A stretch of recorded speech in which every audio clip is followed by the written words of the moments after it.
parar aqui, né? Essa é a grande questão. Eu comecei minha carreira, naquela época, eu entendia que a área de finanças, porque eu tinha facilidade com números, com matemática, eu entendi que essa área seria a área mais adequada para mim. Era incomum as pessoas terem inglês, e eu tinha uma base de inglês boa. Participei de um processo de seleção numa empresa de auditoria, a Pricewaterhouse, e mais do que qualquer coisa, o inglês me ajudou a entrar na Price. Meu Deus do céu, que anos horríveis, os meus anos de Price. Eu detestava o que eu fazia, era muito ruim, era uma coisa muito mecânica, você não tinha oportunidade de criar ou de ser desenvolto e tal. E ali eu estava pensando o que eu ia fazer da vida, como é que eu ia corrigir o rumo da minha história. Eu já era casado, então eu não tinha facilidade para largar um emprego, para ir para outro, então eu tinha que procurar alguma coisa, falando com alguns amigos. Não, aí o que aconteceu? Eu fui escalado para fazer auditoria, para substituir uma pessoa que teve um problema qualquer. Eu fui escalado para fazer auditoria numa agência de propaganda chamada Standard Ogilvy Mather. Aí eu fui e cheguei lá e apesar de ser aquela matéria que eu não curtia, era um ambiente muito legal. As pessoas tratavam aquele mesmo tema, que era muito frio e chato em outros lugares, tratavam com um certo calor, era mais agradável, era descontraído, não tinha aquela formalidade excessiva dos clientes que eu estava habituado a ir. E nessa oportunidade eu tive bastante contato com, à época, o CFO, o cara chamava Mário Pinheiro da Costa. Ele foi até nome de cartão Amex durante muito tempo, na nossa comunicação mesmo. Aí, carioca, despachado, eu conversava muito com ele e comecei a ajudá-lo. Mário, isso aqui não está legal, vai dar problema na auditoria. Por que vocês não mudam antes da gente fazer o relatório? Então eu fui ajudando ao Mário a fazer as coisas mais corretas dentro do possível. Ele gostou muito daquilo, passado um tempo me fez um convite para vir trabalhar aqui.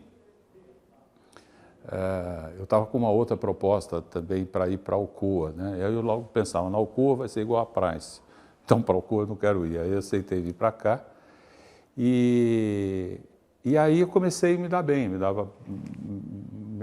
dava bem naquilo que eu estava fazendo, especialmente por causa do ambiente, das pessoas, da forma mais descontraída que todo mundo tratava os assuntos. Continuava tendo que fazer o que tinha que ser feito, que é uma coisa, né, trabalhar na área de finanças, numa agência de propaganda, naquela época, era um desafio incomensurável, porque o publicitário, de uma maneira geral, nas diversas áreas, continuam sendo pessoas muito ligadas à arte, com o seu lado emocional sempre à flor da pele. E você interferir nesse processo todo com uma coisa fria como é a área de finanças, resultados, necessidades de cumprir prazos, enfim, toda a parte racional que todo negócio tem, a publicidade também, era bastante complicado. Ninguém aceitava muito esse fato, né? Aí eu acho que eu comecei a entender isso muito rapidamente e criei uma linguagem de como conversar com essas pessoas mais ligadas à arte sobre as necessidades mais ligadas ao racional. E eu diria que a partir daí a minha carreira começa a se desenvolver. Eu aprendi uma linguagem que era muito própria para as duas áreas. E aí eu fui seguindo, fui galgando oportunidades, até que por fim fui convidado para... tudo isso que eu estou contando foi em São Paulo. Aí eu fui convidado para ir dirigir a área administrativa e financeira do Rio de Janeiro, que à época era um escritório quase que maior que de São Paulo, porque os grandes clientes ainda estavam no Rio de Janeiro. E lá, efetivamente, imagina, eu estava falando que a publicidade era difícil de lidar aqui em São Paulo, imagina isso no Rio de Janeiro, que você coloca dentro desse ambiente o carioca, então tudo ficou mais difícil para mim. Mas, apesar de mais difícil, acabou chamando mais atenção ainda pela, vamos dizer, facilidade que eu transitava e consegui me colocando um monte de coisa em ordem, porque era realmente uma bagunça. Fui colocando a coisa em ordem e tal. Passei lá, sei lá, quase 10 anos, e aí eu já fui migrando, na medida que eu ia encontrando a facilidade para estar próximo da operação, eu nunca deixando de lado as minhas responsabilidades na área de finanças, eu fui chegando bem próximo da área de operação, participava da relação com clientes, das relações com os veículos e tinha sempre essa facilidade da linguagem. Aí, numa determinada ocasião, nós ganhamos a conta da Rio 92, da primeira grande conferência de meio ambiente do mundo. E, na realidade, a gente não sabia muito bem o que a gente tinha ganho, né? O governo não sabia o que tinha licitado e a gente não sabia o que tinha ganho. Sabíamos que ia ter, o mundo inteiro viria para o Rio de Janeiro naquela ocasião para discutir para onde iríamos do ponto de vista de preservação de meio ambiente e tudo mais. Já assinado o contrato, já operando, o governo se dá conta de que não poderia colocar a responsabilidade de uma conferência como essa, de embaixadores, ministros vindo de tudo quanto é lugar do mundo, não poderia colocar isso na mão de iniciativa privada. E isso eles se dão conta logo no início do nosso contrato. E aí, como que você tem que fazer? Como é que você contorna isso, essa questão diplomática? Chamando o Exército, chamando as Forças Armadas. Aí, então, desaparece a necessidade da comunicação, das relações públicas, e entra uma necessidade de administração pura e simples. Administrar todas as questões diplomáticas, questões de logísticas e colocar tudo isso na mão do Exército. E o que eu tinha que fazer? Eu não mais falar do artista com o racional, eu tinha que falar do diplomata com as Forças Armadas. Aí eu ganhei mais importância ainda desse ponto de vista de linguagem. Passei a ser o responsável pelo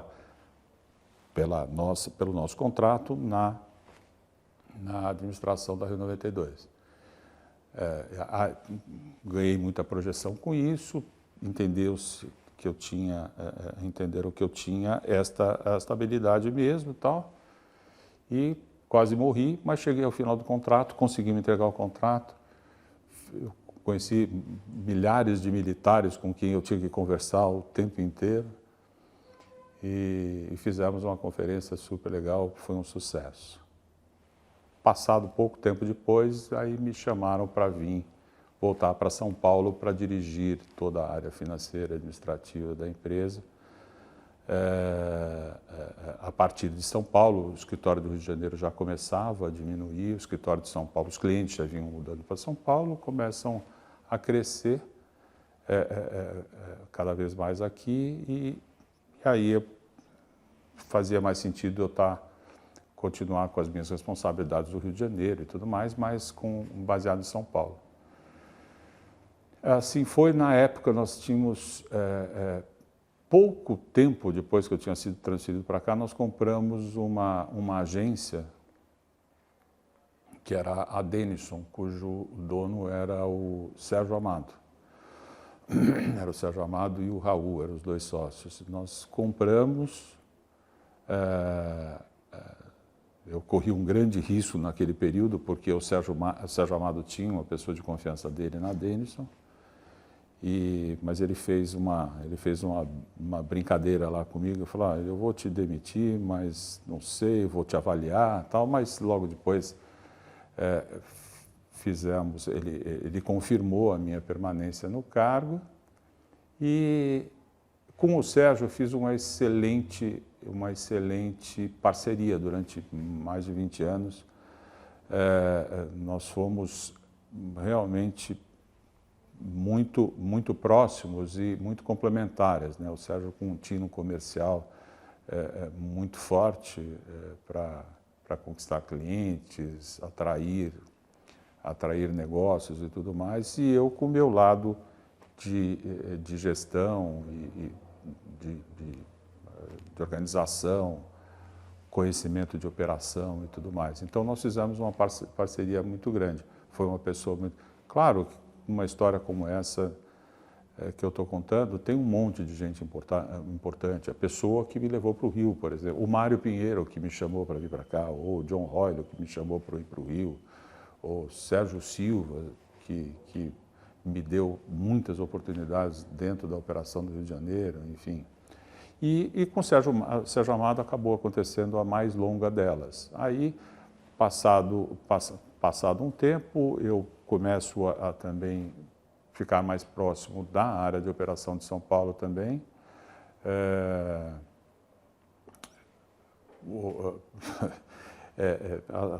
Sou promovido a COO, né?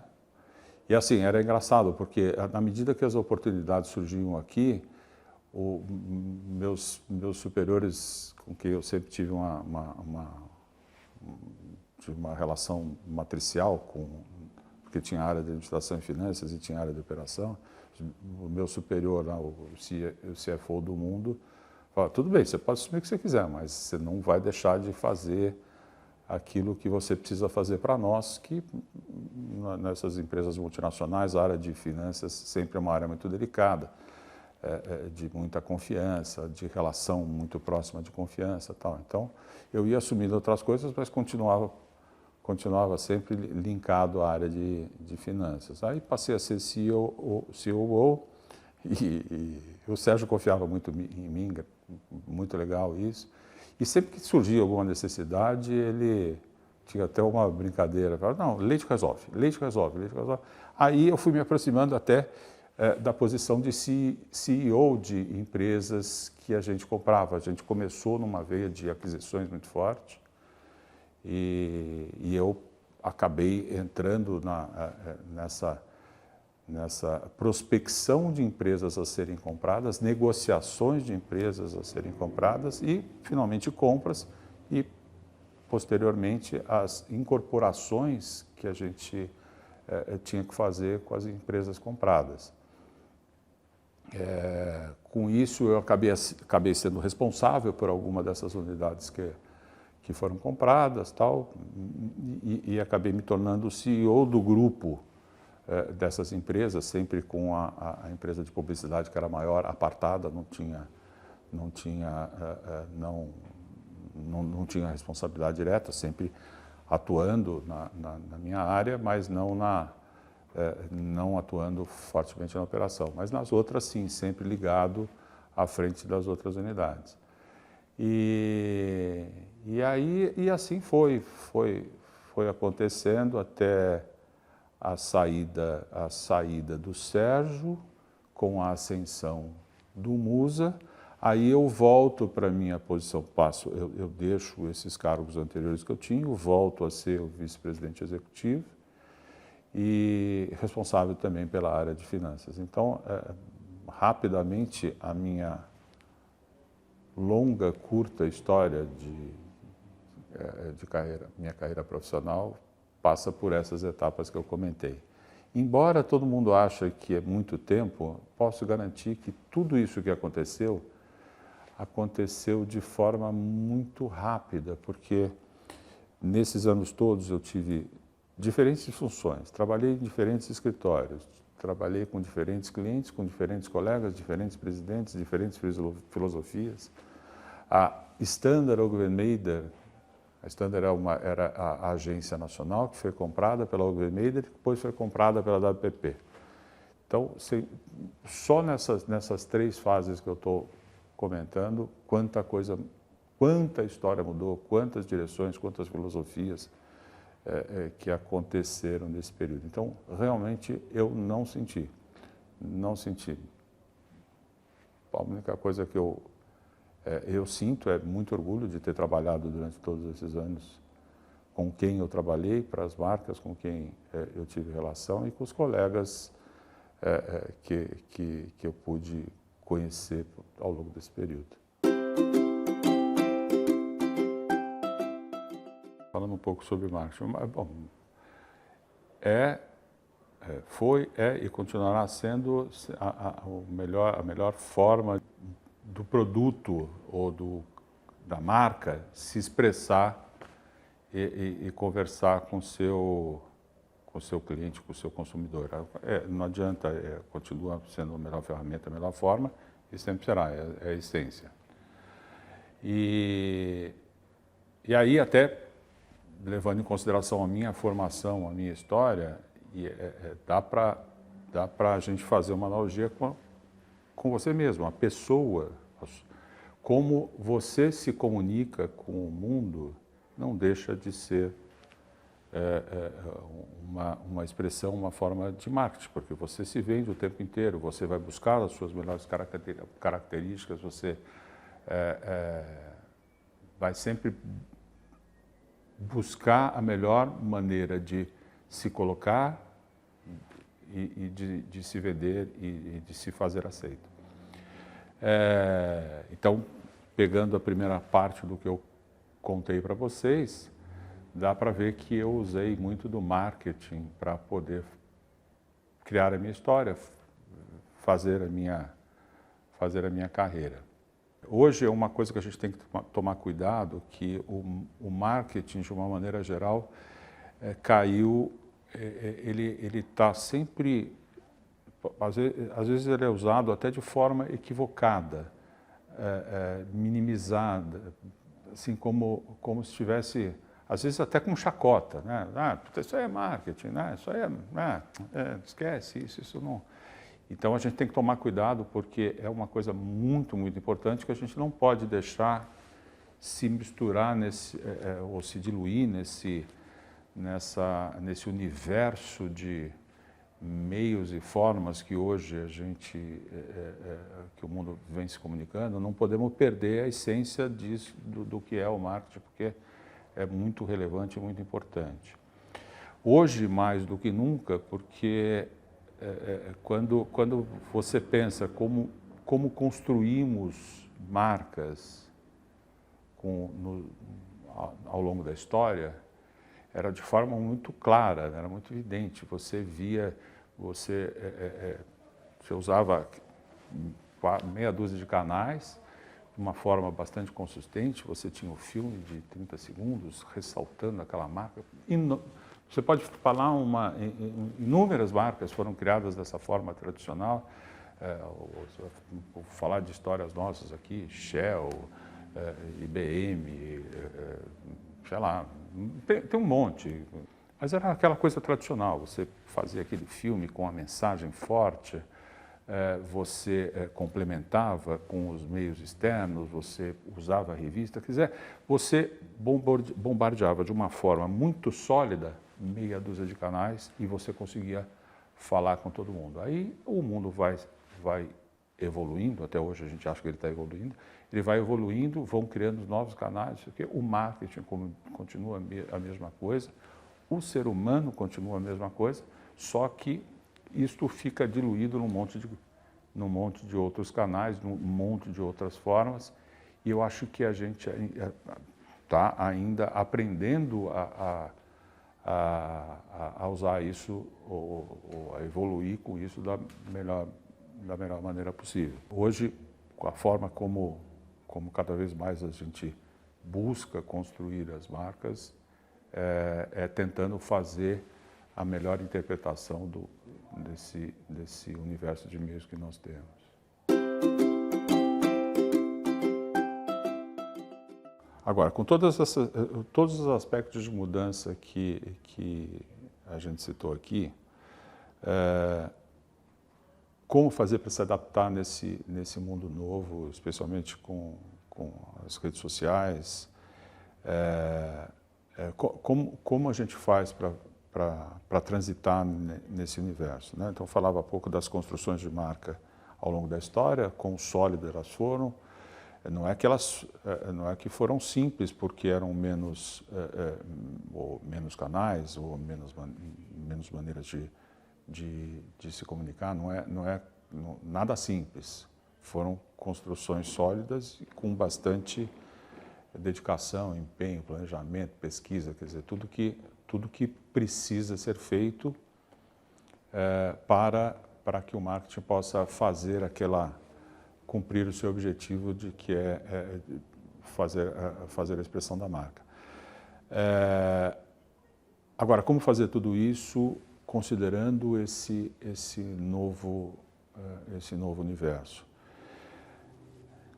Talvez seja mais difícil, talvez a gente ainda esteja aprendendo, talvez o que a gente faz hoje ainda não seja, eu até tendo a acreditar que ainda não é o meio, não é a forma ainda, porque acho que a gente ainda se perde quando a gente muda os meios, eu acho que a gente se perde ainda no conteúdo, porque você tem que adaptar aquela forma de falar para aquele conteúdo ou para aquele consumidor que está ouvindo a tua mensagem do outro lado. E às vezes nessa adaptação de meio, você compromete a tua mensagem. Então, no fundo, o que a gente tem que voltar, ou tem que encontrar uma maneira de entregar aquilo que todo mundo quer consumir hoje, que é só conteúdo. Como é que eu coloco a minha mensagem dentro do conteúdo que todo mundo quer ver? Parece que eu estou fazendo um jogo de palavras, mas não é não. Ninguém está interessado em ver um comercial. Agora todo mundo está interessado ou aceita consumir alguma coisa que traga uma mensagem, desde que aquele conteúdo seja legal, seja pertinente para quem está do outro lado da tela. E eu acho que esse e será o nosso maior desafio. É como comunicar a minha mensagem dentro de um conteúdo que alguém quer ver. E este alguém são inúmeras pessoas, são inúmeros consumidores. E é um desafio monumental. E só o marketing pode fazer isso, só essa importante ferramenta pode fazer isso. Só que a gente tem que se aprofundar cada vez mais para conseguir. Se a gente não tiver iniciativas como essa, pensa que nós estamos falando aqui há algum tempo sobre a importância do marketing, a importância que ele tem nas nossas vidas, na formação de pessoas, na formação de marcas. Se a gente não tiver instituições ou associações como a Abramark, como é que a gente vai preservar isso? Isso, neste mundo que a gente está vivendo, é a coisa mais fácil para desaparecer, virar pó, virar insignificância. Então, é importantíssimo a iniciativa, e é importantíssimo o apoio que os profissionais de comunicação, de uma maneira geral, devem dar a esse tipo de iniciativa, porque pensa que a gente corre o tempo inteiro, com a dinâmica do mundo atual, o tempo inteiro a gente corre muito risco de coisas importantíssimas caírem para segundo plano, terceiro plano, quarto plano e desaparecerem. E para que isso não aconteça, nós precisamos de iniciativas como essa. Então, não podemos abrir mão e temos cada vez, não só não abrir mão, como temos cada vez mais incentivar a preservação de matérias como essa. Só para finalizar, comentando um pouco da minha trajetória profissional, só fazendo um link com a minha trajetória profissional, eu entrei para trabalhar numa área de base, na área financeira, acabei tendo oportunidade para trabalhar em outras áreas, cresci profissionalmente, migrei daqui para lá, de lá para cá, outros escritórios, outras matérias, etc. E então, a partir da área financeira, veja que coisa. Então, você que está buscando oportunidades no mercado, considere que você pode entrar por uma área. A OGV tem essa característica, sempre deu oportunidade para todos. Se você olhar, se você passa uma radiografia no mercado, os grandes profissionais que o mercado teve condição de produzir e criar, você sempre vai encontrar alguém que trabalhou na OGV, que teve um pedaço da história na OGV. Então, considere a hipótese de vir trabalhar na OGV, não importa se na área financeira, especialmente na área financeira, porque era do meu interesse, mas sempre você terá uma oportunidade de crescimento, de formação, de enriquecimento da tua vida profissional. Então, por favor, fiquem à vontade. Ok? Abraço.